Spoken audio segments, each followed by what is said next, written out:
네, 오늘 말씀의 제목은 유대인들의 문제입니다.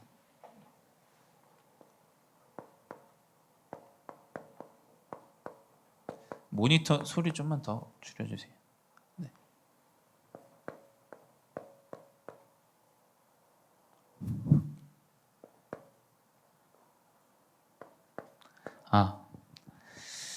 네, 사실 뭐 유대인들의 문제이지만 지금 우리의 문제입니다. 우리의 문제. 우리 교회의 문제고 복음을 가진 우리의 문제입니다. 이 유대인들은 아직도 그리스도를 믿지 않고 있어요. 그래서 목사님도 싱가포르에서 이제 유대인 회당에 갔을 때 그 사람들은 아직도 그 율법을 613가지 열심히 지키고 믿고 있습니다. 그것을 다 지킬 수도 없음에도 불구하고 내가 잘 지키고 있는지 확인할 수도 없는데 그걸 다 지키는 것이 구원이라고 말하면서 살아가요. 여러분이 한번 생각해 봐야 돼요. 과연 사람 앞에서 내가 사죄하고 회개하는 게 진심을 다해서 했을 수도 있지만 그게 100% 맞을 수 있는가? 저는 아닐 수도 있다고 생각합니다. 그렇죠? 사람 앞에서 무언가를 고하는 건 그 사람 마음을 우리가 휘집어 볼 수 없기 때문에 그게 맞는지 틀린지 알 수 없어요. 그렇죠? 근데 우리는 자꾸 유대인처럼 맞고 틀리고 지키고 안 지키고 이걸 이야기합니다. 자, 과연 그걸 지키는 것이 맞다면 그럼 나는 그걸 다 지킬 수 있는가 한번 생각해 보셔야 돼요. 목사님이 여기 서 있는 건 뭐 여러분보다 뭐 지식이 뛰어나거나 제가 여러분보다 무슨 거룩하거나 그래서 여러분 제가 여기 서 있는 게 아니에요. 여러분 어쩌면 여러분 중에 제일 연약하고 부족하고 안 되어지기 때문에 하나님이 세우셨다. 목사님 그렇게 생각해요. 왜냐하면 안 되어지는 자도 하나님 그리스도 언약 붙잡으면 하나님 인도하신다라는 그 증거를 보이시기 위해서 섰다고 생각해요. 그래서 목사님이 만약에 여기서 옳고 그름을 이야기한다면 그 기준에 합당하지 않는 사람들도 있는데요. 세상 너무 기준이 달라요. 목사님이 짧은 휴가를 받아서 이번 주에 일본을 좀 갔다 왔어요. 일본 갔다 왔는데 우리나라는 우측 통행이잖아요. 일본은 좌측 통행이에요. 그렇죠? 운전석부터 달라요. 그러니까 계속 사람들이 부딪히는 거예요. 과연 내가 가지고 있는 그 배경과 생각과 지식으로 옳고 그름을 판단하면 길부터 틀리게 가요. 그렇죠? 사고가 나는 거예요. 그 기준으로는 영혼을 살릴 수도 없고 237 살릴 수도 없어요. 그 기준으로는 절대 안 됩니다. 왜 유대인이 아직도 본국에 돌아가지 못하고 흩어진 자로 이스라엘이 멸망 가운데 있고 전쟁하냐? 그리스도를 놓쳤기 때문이에요. 여러분 그 사실을 명심해야 됩니다. 예수 그리스도가 자기 땅에 왔는데 부인해요. 이 메인 소리 좀 줄여주실래요? 메인 소리 좀. 자기 땅에 왔는데 본인들이 그걸 거부해요. 왜냐하면 말씀을 믿지 않기 때문이에요. 그래서 이 말씀은 너무나 중요해요. 말씀을 믿는다라는 것은 사실은 그리스도를 믿는다라는 거예요. 이 유대인들의 문제는 뭐냐면 말씀을 율법으로 살고 구원으로 기준으로 삼는데 그걸 너무 전통과 사상으로 말도 안 되는 것으로 기준을 삼는 그 문제 때문에 세상의 재앙과 저주로 본인의 나라도 지금 이 어려움을 겪고 있다. 결국 유대인들의 문제는 우리 렘넌트들의 지금 이 시대의 문제와 똑같아요. 복음을 알지 못합니다. 복음을 알지 못한다라는 건 일단 죄를 알지 못한다라는 거예요. 왜 우리에게 복음이 필요하냐면 우린 죄인이기 때문이에요. 이제 여기서 내가 죄인이 아니다. 내가 무슨 죄를 저질렀냐? 이제 이게 유대인의 관점입니다. 근본적으로 인간은 하나님을 떠난 원죄에 빠져 있어요. 근데 이제 이 원죄, 하나님 떠난 죄를 알지 못하면 이제 무슨 이야기를 하냐면 네가 맞아, 네가 틀렸어. 이 죄를 자꾸 꼬집어요. 그건 여러분 세상도 이치를 가지고 있기 때문에 그 이야기를 할 수가 있어요. 그걸로는 영혼을 살릴 수 없습니다. 여러분 명심하셔야 돼요. 그 배후에 이 사람이 이 문제가 올 수밖에 없고 이 살인을 저지를 수밖에 없고 이 이상한 율법이나 이상한 이 음란의 문제, 이 문제를 죄를 저지를 수밖에 없는 이유가 무엇이냐? 하나님 떠났기 때문이에요. 여러분 그걸로 모든 세계를 다 볼 수 있어야 돼요. 그게 아니면 이제 기준이 생겨요. 기준이 생기면 이 사람은 맞는데 이 사람은 틀려요. 그 이상한 본인의 기준을 가지고 있어요. 근데 복음은 모든 만민이 다 주께로 오라 이야기하고 있어요. 그렇죠? 왜냐? 모든 만민이 그리스도가 필요하다라는 거예요. 그러니까 이 복음은 세상이 감당할 수도 없을 정도의 깊이에요. 사실은 그렇죠. 도덕과 뭐 이상과 사상 이런 것으로는 복음을 깨닫기가 어려워요. 그래서 세상에 똑똑한 사람들 많지 않습니까? 복음을 깨닫기 어려워요. 일단 법에 걸리면 복음을 깨닫기 어렵습니다. 그렇죠? 여러분, 이 땅에 문제가 오는 것은 자범죄 때문에 문제가 오는 게 아닙니다. 명심하셔야 돼요.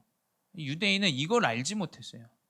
그러니 복음이 필요하다고 깨닫지도 못하고 죄라는 부분을 가지고 올바른 터치를 했어요. 율법이라는 것. 근데 그게 구원의 기준이 되어지는 거예요. 이제 그것이 이제 전통이 되어지고 율법을 어기면 구원에 이를 수 없다. 말도 안 되는 거죠. 237 곳곳마다 율법은 다 다른데요. 과연 그걸로 구원을 이룰 수 있냐? 절대 이룰 수 없습니다. 그래서 우리 렘넌트들은 정확하게 복음을 깨달아야 돼요. 깨닫고 뭐냐? 복음을 깨달은 자는 목사님 볼 때는 어떠한 기준이 없다. 기준이 없어요. 왜냐하면 모든 사람을 살리는 게 기준이기 때문에. 여러분 이 그리스도 복음이 증거되어지는 것이 기준이기 때문에 정확한 복음을 깨닫는다. 죄에 얽매이지 않습니다. 그래서 이 유대인들은 끊임없이 자범죄만 이야기해요. 너 왜 세리랑 가서 밥 먹었어? 너 저 왜 질병 걸린 여자랑 같이 합석했어? 왜 안식일에 이거 했어? 왜 너 저기 절기 잘 안 지켜? 그러니까 말도 안 되는 기준으로 복음을 상실하고 완전히 놓쳐버리는 거예요. 이게 유대인들의 문제죠. 죄도 알지 못하고 정확한 해답도 알지 못하고. 그러니 그리스도가 자기 땅에 왔음에 본인들이 그 그리스도를 부인하게 됩니다. 결국 그리스도를 깨닫지 못해요. 왜냐? 뭐 때문입니까? 마국간에 왔기 때문이에요. 그 가문이 실력이 없는 가문이기 때문이에요. 여러분 이제 복음을 정말 이상하게 알면 사람이 정말 이상해져요. 아시겠죠? 이게 뭐 복음도 아닌 것이 이게 뭐 사람을 위한 것도 아니고 본인의 그 아집과 고집 이걸로 완전히 복음 아닌 다른 것만 자꾸 이야기해요. 여러분 그리스도 붙잡아야 돼요. 그리스도 아시겠죠? 예수 그리스도가 이 땅에 오신 이유는 모든 만민을 구원하기 위해서 오셨다. 그러니 이 유대인들은 그리스도 하나를 놓쳐요. 다 믿습니다. 다 믿어요. 하나님도 믿고 율법도 믿고 다 믿어요. 근데 그리스도를 믿지 않아요. 그래서 유대인들은 아직도 신약을 읽지 않아요. 신약을 읽지 않습니다. 모세오경. 딱 본인들이 가진 그 율법, 유대인의 시작, 유대인의 뭐 여정에서 있을 때 큰 역사들 그것만 딱 믿어요. 그러니 뭐냐? 이제 이상하죠. 복음 놓치고 그리스도 놓치니까 어떻게 되냐면 복음이 증거되어지는 걸 최고로 방해해요.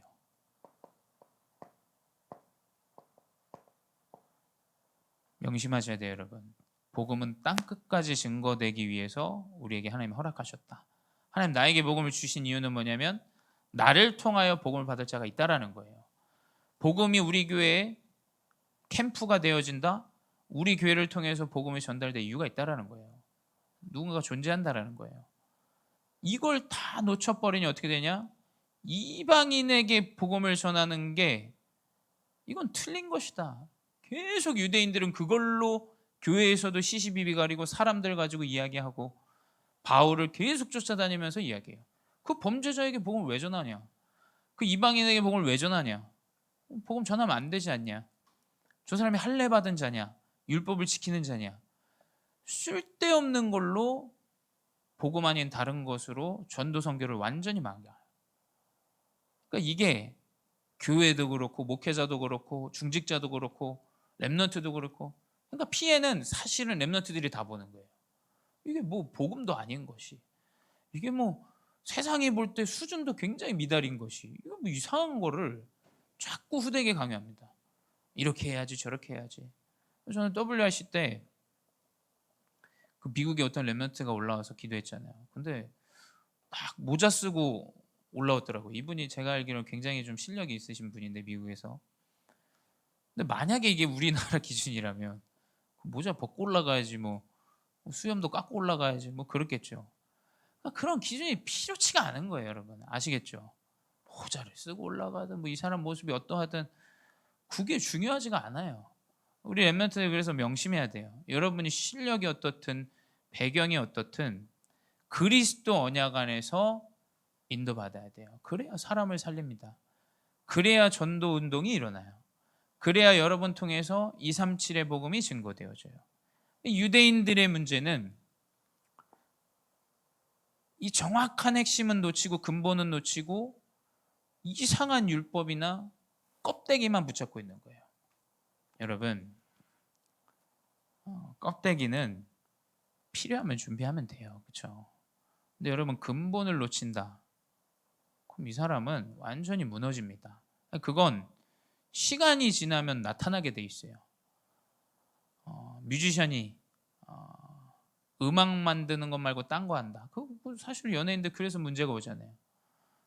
요리사는 요리만 해야 돼요. 사실 그렇지 않습니까? 그래야 그 문 가운데 문이 열려요. 근데 뭘 이용하고 이러면 이제 계속 어려움이 찾아오는 거예요. 이상하게 사람들에게 멸시당하고. 그러니까 여러분의 근본, 이 정확한 복음을 가지고 있으면 문이 열려요. 그게 영적인 비밀이에요. 그걸 렘넌트들이 명심해야 돼요. 근데 이상하게 껍데기 내 안에 있는 건 뭔지도 모르고 알지도 못하는데 자꾸 껍데기만 가지고 간다. 그러면 이제 인생이 껍데기 때문에 무너집니다, 여러분. 아시겠죠? 이게 이제 유대인들의 문제였어요. 잘못된 유대인들의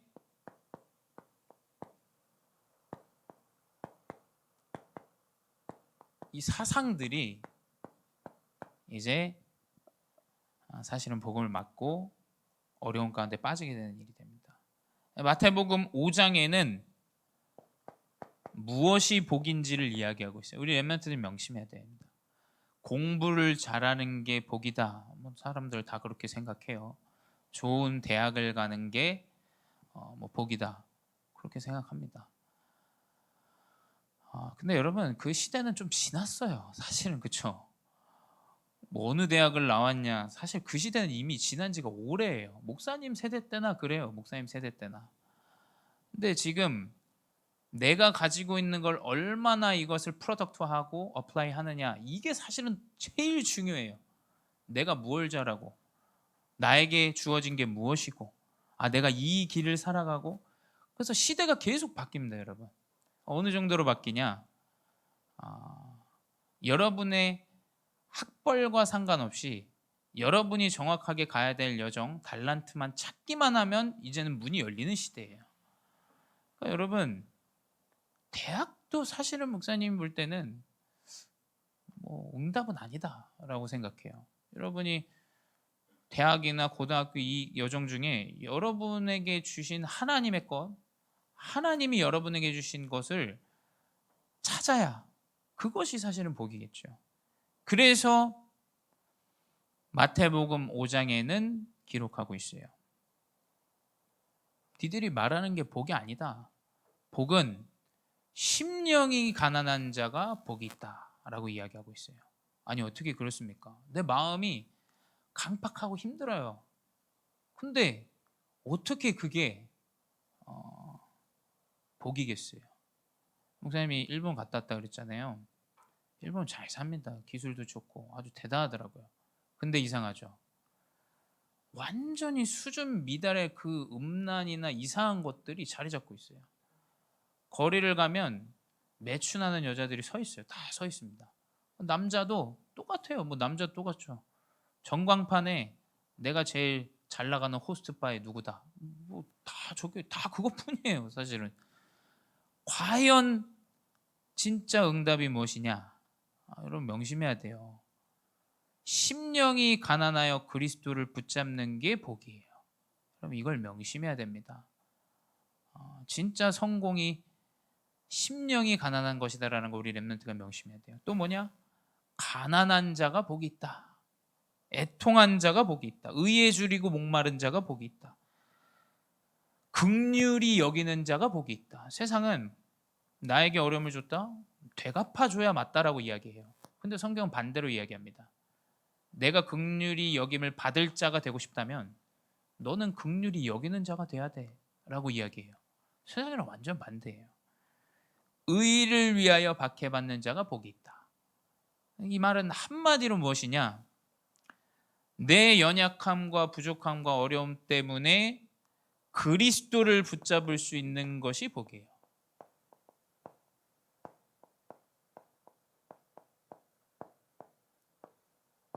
성공했다고 내가 자만하고 내가 공부 좀 한다고 머리 좋다고 그리스도 놓치는 건 시간 지나보면 알게 되겠죠. 진짜 무엇이 복인지. 그리스도의 언약을 여러분 딱 붙잡아야 됩니다. 여러분 연약함 때문에 부족함 때문에 그리스도를 붙잡을 수밖에 없다. 그게 최고의 복이에요. 그게 최고의 응답입니다. 내가 잘 되어지는데 복음을 놓친다. 목사님 그거 하나도 기쁘지 않아요. 정말입니다. 내가 복음 놓치고 뭐 좋은 대학 갔다 목사님은 하나도 안 기뻐요. 사실은. 뭐 성공했다. 기쁘지가 않아요. 걱정돼요. 사실은 좀 염려됩니다. 이 사람이 어떻게 될까? 이 사람이 이 여정 안에 이 그리스도 없이 성공자의 여정 가운데 이 사람 얼마나 힘들고 어려울까? 걱정이 돼요. 걱정이. 여러분 그리스도 언약을 붙잡은 정확한 복을 우리 렘넌트 시기 때부터 누리고 회복해야 됩니다. 그걸 예수님이 유대인에게 이야기했어요. 그리고 마태복음 6장에 이야기하죠. 기도가 무엇이냐? 마태복음 6장에 기록하고 있어요. 유대인들은 사람 앞에 보이려고 회당에서 저자에서 소리내어 사람들 앞에서 기도합니다. 여러분 사람 앞에 기도할 필요 없습니다. 아시겠죠? 목사님에게 뭘 잘 보이려고 우리가 뭐 기도합니까? 그럼 뭐 아무 소용 없어요. 목사님은 육신적인 눈을 가졌기 때문에 목사님 여러분 진심을 알지 못하기 때문에 목사님 뭐 육신적으로 여러분 칭찬할 수는 있을 거예요. 근데 그게 하나님 앞에서 여러분 정확하게 봐야 돼요. 아무 쓸모 없는 거예요. 그렇죠? 내가 뭐 열심히 하느냐, 열심히 기도하고 기도의 사람들이 알아주고 그거 그렇게 중요한 거 아닙니다. 여러분 아시겠죠? 7절에 뭐라고 돼 있냐? 6장 7절에 중언부언하지 말라. 중언부언은 뭐냐? 내가 많은 기도 제목을 가지고 뭐 대단하게 뭐 성경 구절을 가지고 기도한다. 그럴 필요 없다. 예수님이 유대인들에게 하신 이야기예요. 뭐 대단한 기도 제목 뭐 어마어마하게 성경 구절을 가지고 뭐 기도하는데 그 중언부언하지 말라 이야기했어요. 그 말은 하나님 앞으로 여러분이 솔직하게 나아가기만 하면 돼요. 여러분의 연약함, 두려움, 걱정, 염려 목사님한테 이야기할 필요 없다니까요. 목사님 해결을 해줄 수가 없어요. 목사님 뭐 공감도 할 수가 없습니다. 우리 가정에 있는 문제가 아니면 난 공감할 수가 없어요. 그걸 바라는 것이 아니라 하나님이 나의 인생의 여정을 이끌어 가시고 역사하신다라는 믿음 아래 하나님 앞에 서면 돼요. 그 관점에서 천주교가 사실은 틀렸다는 거예요. 왜 우리가 고해성사라고 신부에게 이야기합니까? 그 얘기할 필요 없다고 생각해요, 목사님은. 하나님 앞에 내 잘못이 있고 연약함이 있으면 회개하시면 돼요. 사람 앞에 할 필요 없습니다. 과연 사람 앞에 회개하는 것이 회개냐? 목사님 그렇게 생각하지 않아요. 과연 그게 보여주기식이 될 수도 있어요. 연예인들 막 나와가지고 하지 않습니까? 기자회견하고 진심으로 하는 사람도 있겠죠. 근데 그게 100% 그거라고 생각하지는 않습니다. 그렇죠? 정치인들 나와서 고개 숙입니다. 사람들 이제 믿지도 않아요. 요즘 시대는. 그렇죠? 사람 앞에서 회개할 필요 없다. 사람 앞에서 기도할 필요 없다. 오직 전능자이신 하나님 앞에서 그리스도 언약을 붙잡고 여러분 기도할 때 하나님이 여러분에게 역사하세요. 그걸 유대인에게 정확하게 마태복음 6장에 기록하고 있어요. 세 번째 뭐냐? 이제 개인의 교회, 영혼의 교회에 대해서 예수님은 이야기하고 있어요.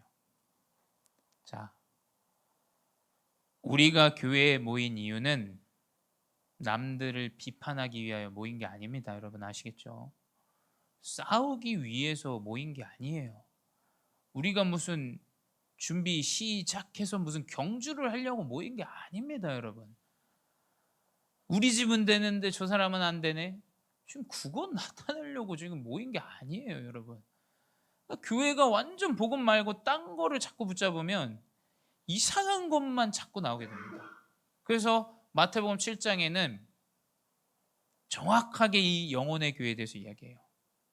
비판을 받지 아니하려거든 비판하지 말라. 비판을 받지 않으려면 여러분 남을 정죄하지 마십시오. 아시겠죠? 그 정죄는 다시 나에게 돌아오게 됩니다. 너희가 비판하는 그 비판으로 너희가 비판을 받을 것이요. 남들 잘 안 되는 거 여러분 자꾸 얘기하지 마세요. 그거 뭐 어차피 본인에게도 돌아올 수 있는 부메랑 같은 거예요. 그렇지 않습니까? 영원한 챔피언은 없습니다. 언젠간 그 단상에서 내려오게 돼 있어요. 내가 그 앞에 있다고 여러분 자만하고 남을 비판하고 안 되어지는 거 이야기하고 언젠가 우리는 죽음 앞에 나아가요. 그 비판의 부메랑은 다시 나에게 돌아오게 됩니다. 그러니까 절대 우리 렘넌트들은 영혼의 교회가 안 되어지는 거, 남 부족한 거 들먹거릴 필요 없어요. 목사님 다른 거 화 안 나는데 우리 렘넌트가 그런다. 목사님 화가 날 것 같아요. 절대 그런 행동을 해서는 안 됩니다. 아시겠죠? 우리 렘넌트들만큼은 연약한 자를 돕고 살리고 세우고 그들에게 그리스도 복음이 들어갈 수 있는 영혼의 교회가 되어줘야 돼요. 그래서 뭐냐? 너희가 그 헤아리는 그 헤아림으로 너희가 헤아림을 받을 것이다. 그러니까 여러분 목사님 얘기했잖아요. 남을 용서할 수 있는 기회가 있다. 그건 여러분이 용서를 받을 수 있는 특권을 한번 얻는 겁니다. 아시겠죠? 용서하세요. 용서하는 것이 남들 앞에서 여러분 더 떳떳하게 나아갈 수 있는 방법이 되어져요. 이 사람 잘못했네, 뭐 했네, 저랬네. 용서하세요.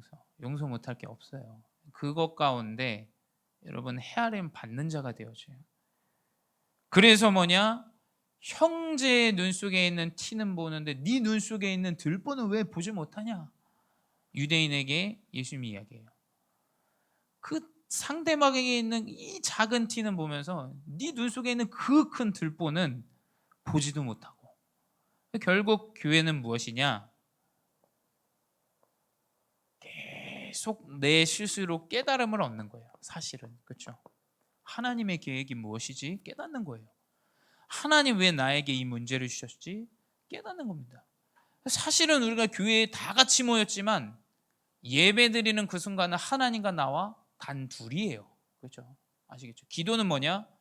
내가 사람들 앞에서도 기도하지만 하나님과 나와 단 둘입니다. 결국 이 잘못된 유대인들의 부분들을 예수님이 이야기하신 것은 하나님이 네 개인에게 주신 것을 붙잡아라 라는 이야기예요. 그렇죠?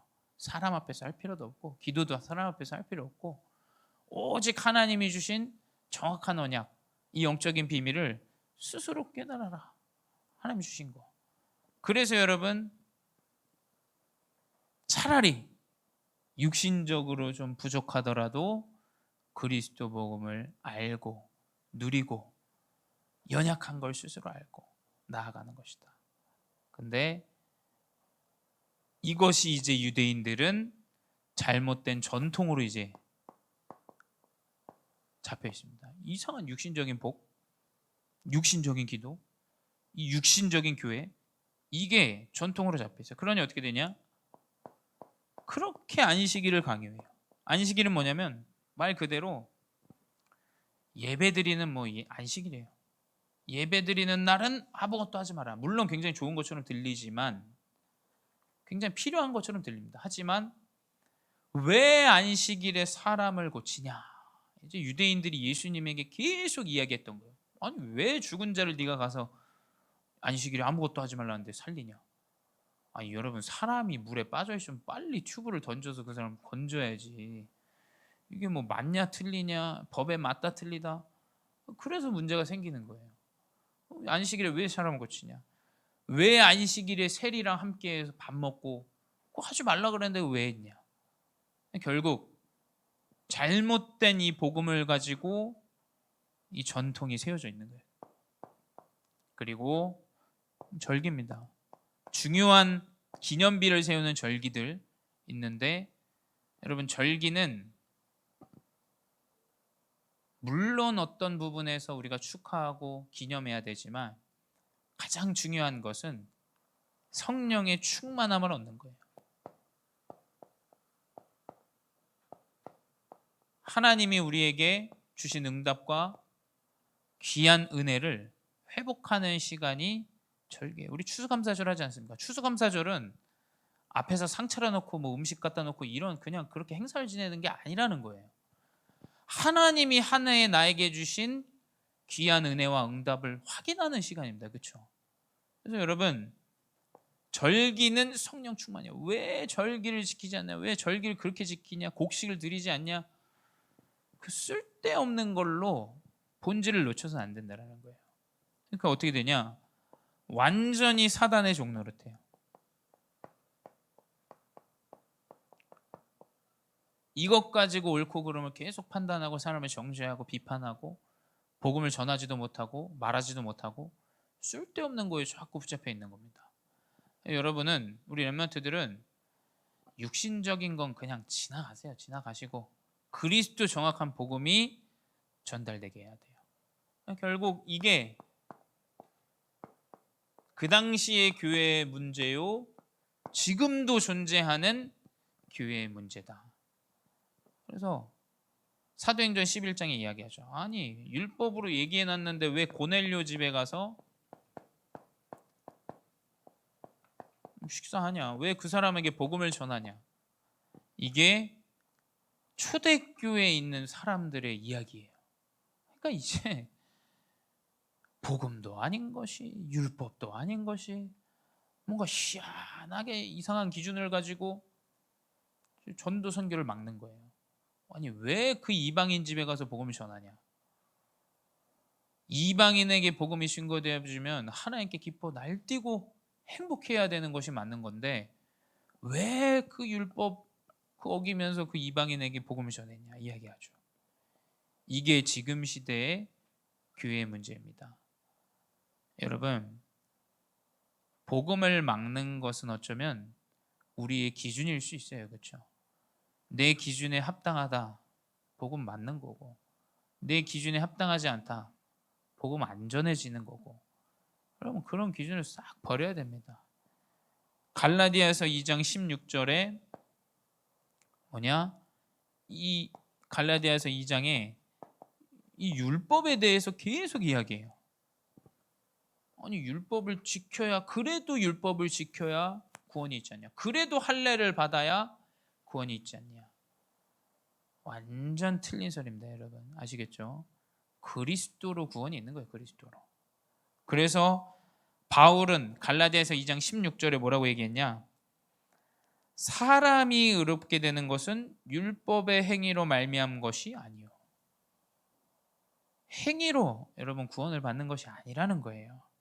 오직 예수 그리스도를 믿음으로 말미암은 줄 알므로 우리도 그리스도 예수를 믿나니 이는 우리가 율법의 행위로서가 아니고 그리스도를 믿음으로써 의롭다함을 얻으려 함이라. 율법의 행위로서는 의롭다함을 얻을 육체가 없느니라. 다시 한번 말하지만 목사님이 이 자리에 선 것은 의롭기 때문이 아니에요. 뭔가를 내가 너 잘하고 여러분 못하고 내가 거룩하고 여러분도 거룩하고 이걸 이야기하려고 있는 게 아니에요. 그리스도를 믿음으로 구원에 이른다. 이 사실을 하나님은 전달하기 원하세요. 그래서 우리 렘넌트들이 명심해야 돼요. 율법이 아닙니다. 율법을 완성하신 그리스도예요. 근데 아직도 교회는 기준을 가지고 그리스도 구원을 얻지 못하게 해요. 레즈비언, 게이 뭐 교회 오겠습니까? 뭐 강도 교회 올 수 있겠어요? 만약에 우리 기준으로 보고 있다면 범죄자 오겠습니까? 정신문제자 올 수 있겠어요? 오지 못해요. 율법을 완전히 파하는 그리스도 언약을 붙잡아야 돼요. 그래야 구원의 역사가 나타납니다. 그러니 어떻게 되냐? 교회가 전도와 선교를 다 놓쳐요.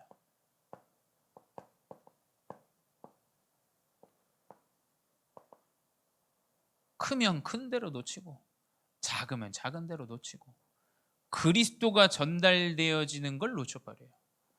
여러분 그 가운데 우리 교회에서 월요일부터 수요일 237 대학 캠프가 진행되어져요. 아주 감사한 일이에요. 그래서 목사님은 우리 교회 이 응답을 하나님 주신 이유는 무엇이냐? 우리 중직자분들이 준비가 되어졌기 때문이에요. 우리 중직자분들이 그릇이 너무 크세요. 우리 교회 분들은 여러분 명심해야 돼요. 너무 크십니다. 목사님은 그냥 일 안 했으면 좋겠어요. 목사님 타입은 일을 만들지 않았으면 좋겠어요. 뭐 밥을 하고 뭘 하고 그러지 않았으면 좋겠다고 얘기했는데도 뭔가를 준비해서 우리가 헌신해야 되지 않냐. 그래서 우리 교회가 그릇이 커요. 그래서 100명 되는 분들 식사 대접도 하고. 왜냐하면 우리 중직자분들과 우리 교회는 전도와 선교의 언약을 붙잡았기 때문에요. 내가 헌신할 게 있다? 뭘 내가 헌신하지? 전도 선교를 위해서? 근데 지금 이 시대의 교회가 영원히 교회에 오고 구원을 받는 것에 관심이 없어요. 관심이. 그래서 여러분 이 사실을 우리 렘넌트들은 언약으로 붙잡아야 돼요. 그래 나는 전도자다. 내 기준, 내 육신, 내 병에게서 오는 거 여러분 그거 붙잡을 필요 없습니다. 아시겠죠? 근데 하나만 붙잡으십시오. 목사님이 여정을 살아가면서 느끼는 게 뭐냐면 가장 연약함에 여러분 한번 집중해 보세요. 그리스도 언약을 붙잡고 큰 은혜가 풍성해져요. 목사님 이번 주에도 기도하는데 오늘도 그렇고 너무 은혜가 하나님 은혜가 풍성해요. 우리 렘넌트들 보면 우리 응수응제 막 태우고 오는데 너무 그냥 기뻐요. 목사님은 야 이렇게 하나님이 은혜 주셔가지고 한 명 한 명 세우고 인도하시는 게 그냥 기뻐요. 그래서 막 사랑이는 막 엄마랑 싸우더라고요. 그래서 근데 그게 좀 귀엽더라고요. 그냥 왜냐하면 하나님이 이 언약 안에서 렘넌트를 세워가는 게 보여져요. 그래서 어쩌면 여러분 목사님이 복음을 볼 때 뭐냐면 연약함을 잡고 여러분 도피하거나 도망가면 안 됩니다. 아시겠죠? 그걸 붙잡는데 그게 최고 은혜입니다. 왜냐하면 그거여야 그리스도 언약이 딱 나게 회복되어져요. 그걸 가지고 철야 때 기도하는데 야 진짜 감사하다. 그래 이 목이 마를수록 여러분 물 한 잔 싹 마시는 게 얼마나 개운하고 행복합니까? 야 역시 진짜 나 기도를 놓치다가도 기도 자리에 오면 하나님 은혜를 탁 주세요. 그치? 내 하나님 자녀고 하나님 나 인도하시지. 야 역시 기도 가운데 하나님이 응답 주시지. 기도 가운데 내 마음 평안해지지. 역시 이거지.